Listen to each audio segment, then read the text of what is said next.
जय हिंद साथियों। आज हम लोग पढ़ेंगे भौतिकी, फिजिक्स।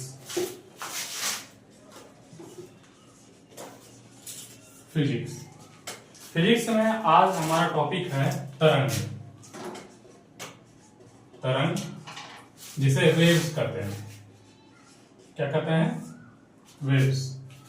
वेव्स आखिर होता क्या है? तरंग आखिर होता क्या है?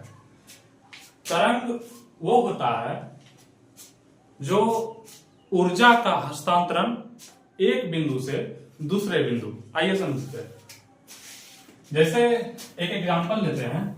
जैसे ये हमारा पृथ्वी है, ठीक है। ये पृथ्वी हुआ।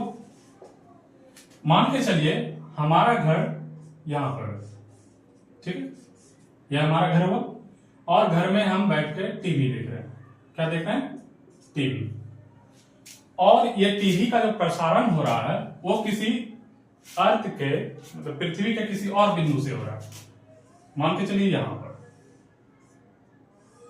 ठीक है। यहां पर से प्रसारण हो रहा है। यहां स्टेशन है, टीवी स्टेशन। और हम लोग जानते हैं कि हमारे बाह्य मंडल में पृथ्वी द्वारा छोड़ा गया उपग्रह सैटेलाइट रहती है। यह जो सैटेलाइट इनके तरंगों को एक्सेप्ट करती है और फिर रिप्लिकेट करती है। ये मान लीजिए सैटेलाइट है तो ये टीवी स्टेशन जो तरंगे भेजेगी और फिर सैटेलाइट के माध्यम से ये तरंगे रिप्लिकेट होगी और हमारे घर तक आएगी। इस माध्यम से हम लोग टीवी देख सकते हैं। तो यहां समझिए कि ये आखिर भेजा क्या? तरंग। कौन सा तरंग? रेडियो तरंग। रेडियो तरंग ये सैटेलाइट एक्सेप्ट किया। एक्सेप्ट करने के बाद फिर से सैटेलाइट रिप्लिकेट किया और फिर हमारा टीवी का जो एंटीना है ये उस वेव को एक्सेप्ट किया और फिर हमको टीवी के द्वारा दिखाया। मतलब ये स्टेशन, टीवी स्टेशन से जो हमें चैनल अपने घर में देखने को मिलता है वो किस माध्यम से आ रही है? तरंग के माध्यम से। तो हम बोल सकते हैं तरंग एक ऊर्जा का हस्तांतरण है। क्या है? तरंग एक ऊर्जा का हस्तांतरण है। एक बिंदु से दूसरे बिंदु तक ऊर्जा का हस्तांतरण तरंग कहलाती है। वैसे वेव का हम दो पार्ट पढ़ते हैं। एक पढ़ते हैं मैकेनिकल मतलब यांत्रिक, और दूसरा पढ़ते हैं विद्युत चुंबकीय तरंग। कौन? विद्युत चुंबकीय तरंग, ठीक है। यांत्रिक तरंग क्या होती है? यांत्रिक तरंग में वैसी तरंगें आती है जिनका संचरण के लिए किसी माध्यम का जरूरत पड़ता है। क्या चीज का जरूरत पड़ता है? माध्यम। माध्यम मतलब होता है क्या? जैसे ठोस, द्रव्य या गैस। तो यांत्रिक तरंगों को संचरण करने के लिए मतलब एक जगह से दूसरे जगह हस्तांतरण के लिए यांत्रिक तरंग को माध्यम की आवश्यकता होती है। और माध्यम कौन सा है? ठोस हो, चाहे द्रव्य हो या गैस हो। इन माध्यम से यांत्रिक तरंगों का संचरण होता है। इसमें जैसे एग्जांपल के रूप में हम लोग देखते हैं ध्वनि तरंग। ध्वनि तरंग या देख लेते हैं भूकंपीय तरंग। भूकंपीय तरंग देख लेते हैं या देख लेते हैं जलीय तरंग।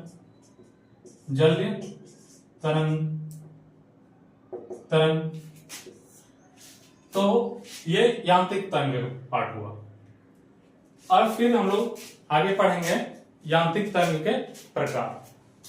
यांत्रिक तरंग आप लोग समझ चुके होंगे। यांत्रिक तरंग वह तरंग होती है जिसके लिए हमें माध्यम की आवश्यकता होती है।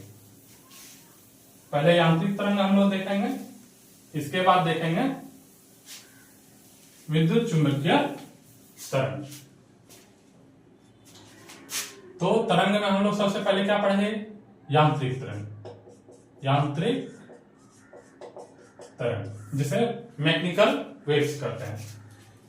मैकेनिकल वेव्स में क्या हम अभी पढ़े कि माध्यम की आवश्यकता, माध्यम की आवश्यकता होती है, माध्यम की आवश्यकता होती है। इसके भी दो पार्ट, एक आता है अनुप्रस्थ तरंग जिसे हम लोग ट्रांसवर्स वेव कहते हैं। एक आता है अनुदैर्ध्य, अनुदैर्ध्य तरंग, इसे हम लोग लॉन्गिट्यूडनल वेव कहते हैं, लॉन्गिट्यूडनल वेव कहते हैं। सबसे हम लोग अनुप्रस्थ तरंग देखेंगे। अनुप्रस्थ तरंग वो तरंग होती है जो, मान के चलिए क्या कोई एक कण है, ठीक है, यहां पे कोई एक कण है, ठीक है, इनका जब ट्रेवल होगा, जब ये संचरण करेगी तो इस माध्यम से करेगी, मतलब ये कंपन करेगी और फिर संचरण करेगी। तो कंपन की दिशा और ये क्या है? संचरण की दिशा। कंपन ऊपर, संचरण लॉन्गिट्यूडनल। तो ये लंबवत चलती है, लंबवत चलती है। कंपन और संचरण की दिशा लंबवत होती है, दिशा लंबवत होती है। यदि ऊपर का हम विस्थापन लें, कुल विस्थापन, सर्वाधिक विस्थापन, तो ऊपर का सर्वाधिक विस्थापन यहां श्रृंग कहलाता है और नीचे का सर्वाधिक विस्थापन गर्त कहलाती है। क्या कहलाती है? गर्त कहलाती है, गर्त। तो अनुप्रस्थ तरंग में जब भी कोई कण चलेगी या तरंग चलेगी तो कंपन की दिशा और संचरण की दिशा दोनों का लंबवत होगा, 90 डिग्री। जैसे ये क्या है? 90 डिग्री। तो दोनों का दिशा 90 डिग्री हो। जैसे हम एग्जाम्पल के रूप में लेते हैं, जल तरंग,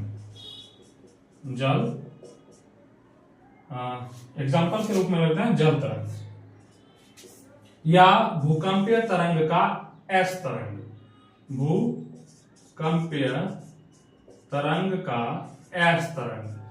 भूकंप में 3 प्रकार की तरंगें होती है, पी तरंगे, एस तरंगे, एल तरंगे। तो एस तरंगे यहां उदाहरण के रूप में आ गई। एस तरंगे मतलब सेकेंडरी तरंगे, भूकंप का सेकेंडरी तरंगे, वो अनुप्रस्थ का प्रकार आ जाएगा। तो अनुप्रस्थ में हम लोग क्या पढ़ते हैं कि जो भी कंपन होगा और जो कण का संचरण होगा वो दोनों के बीच लंबवत या 90 डिग्री बनेगा। ऊपर वाले को क्या कहते हैं? श्रृंग करते हैं, नीचे वाले को क्या कहते हैं? गर्त कहते हैं, ठीक है। अब अनुदैर्ध्य तरंग का हम बात करें। अनुदैर्ध्य तरंग में हम पढ़ते हैं कि जो कंपन की दिशा होगी, कंपन की दिशा जो होगी वो जो है, कंपन की दिशा जो होगी वो संचरण की दिशा के ही अनुकूल होगी, संचरण के ही दिशा के ही अनुकूल होगी। ये दोनों का मतलब, ये दोनों का दिशा समान होगा, समान। ये दोनों की दिशा क्या होगी? समान होगी। जैसे ये एक कण है, ये दूसरा कण है, ये तीसरा कण है, ये चौथा कण है।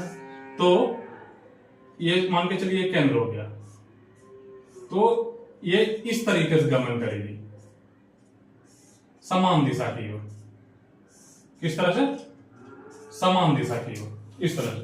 इसमें होता क्या है? इसमें संपीड़न और विलयन मतलब कंप्रेशन और रेरफैक्शन का प्रभाव रहता है। जैसे देखिए, हम यदि कण का बात करें जैसे ये एक ले लिए, इसका पार्ट बाय पार्ट कर दिए, ठीक है। यहां पे हम संपीड़न का दे दिए, कण मतलब पास पास में है, पास पास में मतलब इसका दाब और घनत्व दोनों पास है, और इसमें क्या है विरलन में कि दाब और घनत्व अपेक्षिक रूप से सामान्य रूप से बहुत दूर दूर है। फिर क्या होगा, फिर यहां संपीड़न होगी, संपीड़न होगी मतलब जो दाब और घनत्व रहेगा कण का यहां पे अपेक्षिक रूप से बहुत ज्यादा होगा, और यहां पे फिर हो गया कि दाब और घनत्व अपेक्षिक रूप से बहुत कम है। तो ये जो अपेक्षिक रूप से यहां ज्यादा है इसको बोलते हैं संपीड़न, संपीड़न कंप्रेशन, और यहाँ दाब और घनत्व तो कम है तो यहाँ कहते हैं विरलन। क्या कहते हैं, विरलन, रेफ्रैक्शन। तो इसी के माध्यम से इसमें कण संचरण करते हैं। जैसे एग्जांपल में ले लिया ध्वनि, ध्वनि तरंग। हम जो ध्वनि को कैसे, ध्वनि हम जो बोलते हैं, जो वाइब्रेशन करते हैं, वो एक कण से दूसरे कण में ट्रांसफर के द्वारा आगे बढ़ती है, ठीक है। एक कण से दूसरे कण में ट्रांसफर के द्वारा आगे बढ़ती है। तो जब एक कण दूसरे कण से टकराएगा तो संपीड़न और विरलन का प्रभाव रहेगा, संपीड़न और विरलन का प्रभाव रहेगा। तो इस माध्यम में अनुदैर्ध्य तरंग चलती है, और अनुप्रस्थ तरंग ये लंबवत कंपन और संचरण के लंबवत दिशा की ओर बढ़ती है, जैसे जल तरंग और भूकंपीय का ऐसे। इसमें आ जाएगा एक और एग्जांपल, भूकंप का पी तरंग, पी तरंग, ये इसका एग्जांपल हो जाएगा, ठीक है। आज इतना है, धन्यवाद।